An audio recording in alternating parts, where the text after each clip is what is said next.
The goal is to solve the centuries-old mystery of the missing colonists of Roanoke.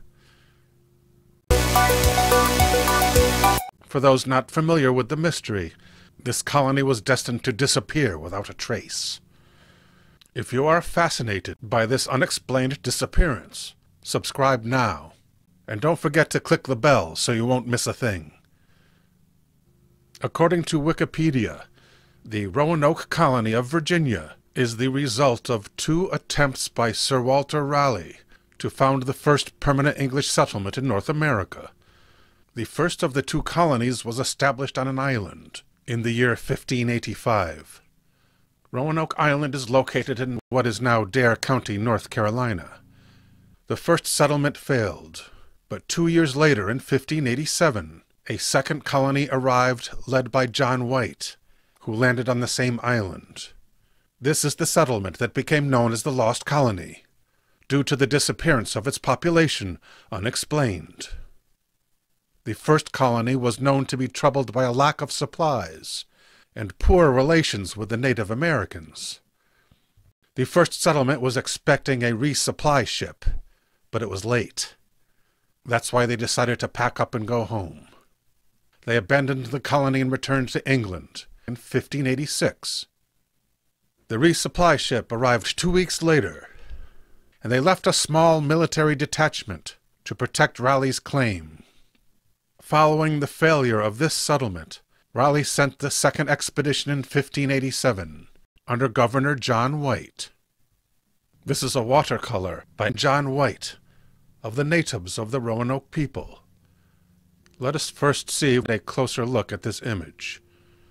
It looks like they're in possession of some gifts that were given them by the English colonists. Looks like an English doll in one hand and perhaps a rattle in the other. Perhaps this is this woman's male child.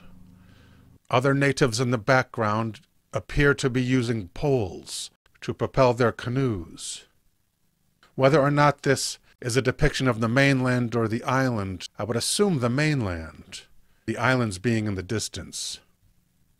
The governor of the second colony, John White, was only there for a short amount of time, because he had been tasked by Sir Walter Raleigh to establish the city of Raleigh in Chesapeake Bay. So John White left his colonists on Roanoke Island, and he returned to England without visiting the island again. His stated intention was to bring more supplies back to the colony the very next year. Instead, the Anglo-Spanish War delayed his return to the island by a total of 3 years. When the governor John White finally returned in the year 1590, he found that the settlement had been abandoned, even though it was fortified. The word Croatoan was found carved into the palisade. The palisade is the wall of the fort.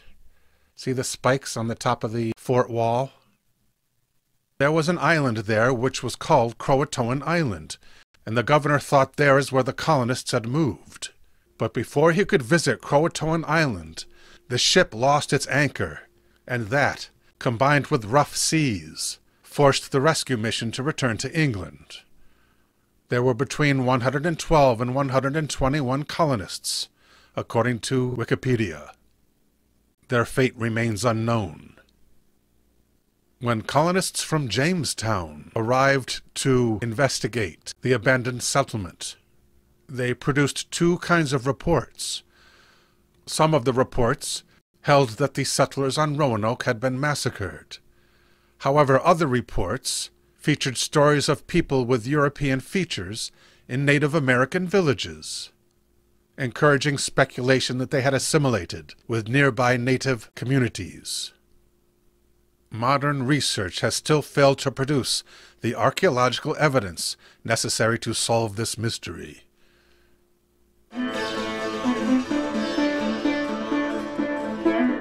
Sir Walter Raleigh's charter, issued on March 25, 1584, specified that he needed to establish a colony by 1591, or lose his right to colonization.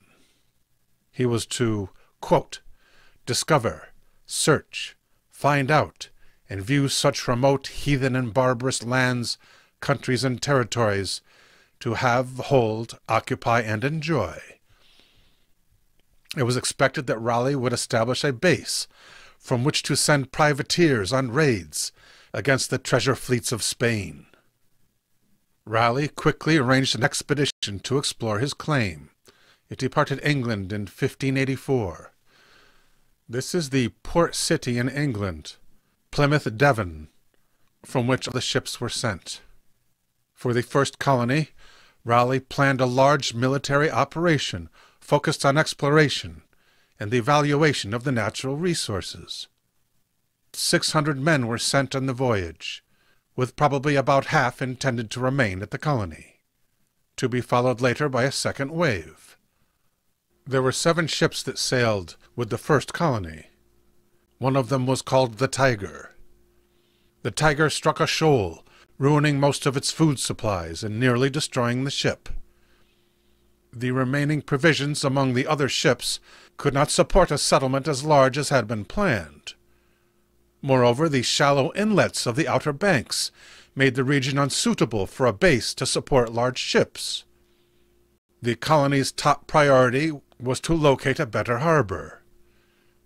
The loss of provisions from the Tiger meant that the colony would support far fewer settlers than originally planned. It was decided that only 100 colonists would be landed on Roanoke Island. And because the resupply mission was late, the first colony would be heavily dependent on the generosity of the natives. While the ship called the Tiger was under repair, Richard Grenville organized an expedition to explore Pamlico Sound and the nearby Native American villages. His party made contact with the locals. After this expedition, a silver cup was reported missing. Believing the item stolen, Richard Grenville sent one of his men to lead a detachment to demand the return of the missing property. When the villagers could not produce the cup, the English decided to mete out severe retribution in order to avoid the appearance of weakness. They burned down an entire town and its crops, sending the natives fleeing.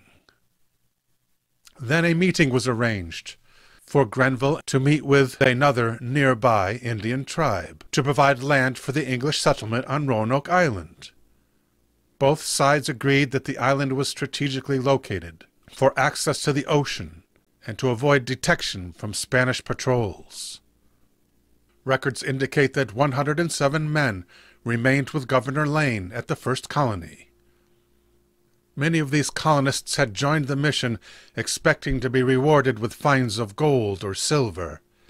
When no such resources were located, these men became dispirited and decided the entire operation was a waste of their time. The English did research where the local natives obtained copper, but never succeeded in tracking the metal to its origin. So the first colony spent the autumn of 1585 acquiring corn from the neighboring villages to augment their limited supplies. They believed they had obtained enough corn, along with venison, fish, and oysters, to sustain them through the winter. However, little information survives about what transpired at the first colony during that winter. Most likely the colonists exhausted their English provisions by the month of October, as well as their American corn, and the resulting monotony of their remaining food sources no doubt contributed to their low morale. Although 16th century science could not explain the phenomenon, each native village the colonists visited quickly suffered a deadly epidemic, which may have been influenza or smallpox. Some of the Secatan tribe suspected the disease was caused by supernatural forces unleashed by the English. This epidemic likely had a severe impact on the fall harvest of the Native Americans, at a time when Lane's colony would be heavily dependent on its neighbors to supplement their limited food supply. By spring, the relations between the Secatan tribe and the colony were strained, most likely due to the colony's over-reliance on Secatan food. This is a picture of Wingina, the chief of one of the Indian tribes with which the colony was involved. He established a new tribal capital on the Roanoke Island to keep an eye on the settlers. In the month of March, he was consulted by Governor Lane about a plan to explore the mainland, beyond the territory of the local tribes. When this chief decided that he wanted nothing more to do with the settlers, he evacuated his people from Roanoke Island, and they destroyed the English fishing weirs as they left. Left to their own devices, the English had no way to produce enough food to sustain the colony. Governor Lane ordered his men to break up into small groups, to forage and beg for food in the Outer Banks and the mainland. In retaliation, this Native American was tracked down by the English and beheaded. The head was impaled outside the colony fort.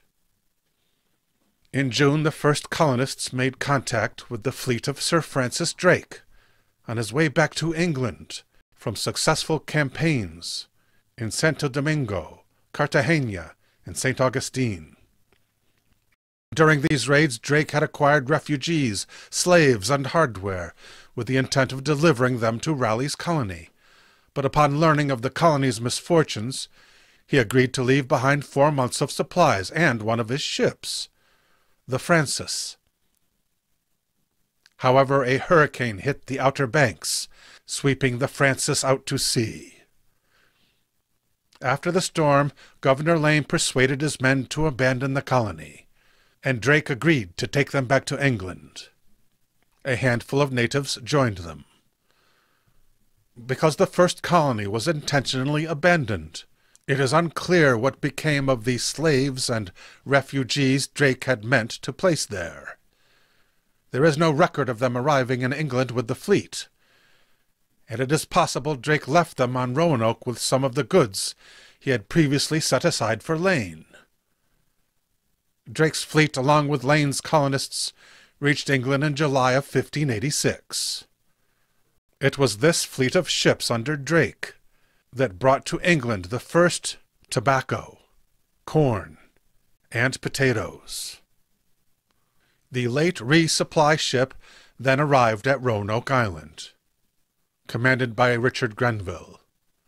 The ship was carrying 1 year worth of supplies and 400 men as reinforcements. Grenville conducted an extensive search and interrogated 3 natives, one of which finally told him what had happened. The fleet returned to England, leaving behind a small detachment of 15 men to maintain an English presence and to protect the claim of Sir Walter Raleigh to Roanoke Island. According to the Croatoan tribe, this contingent was attacked by an alliance of mainland tribes shortly after Grenville's fleet left.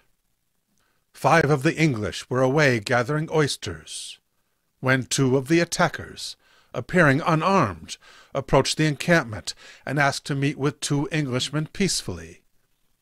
One of the Native Americans concealed a wooden sword, which he used to kill 1 Englishman.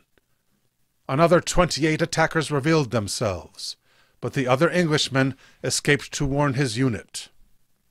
The natives attacked with flaming arrows, setting fire to the house where the English kept their food stores, forcing the men to take up whatever arms were handy. A second Englishman was killed, and the remaining 9 retreated to shore, fleeing the island on their boat. They found their 5 compatriots returning from the creek, picked them up, and continued into Port Ferdinando. The 13 survivors were never seen again. Now, this was the first colony, not the lost colony. This awesome tale will be continued, so don't forget to subscribe and click the bell so you don't miss an episode.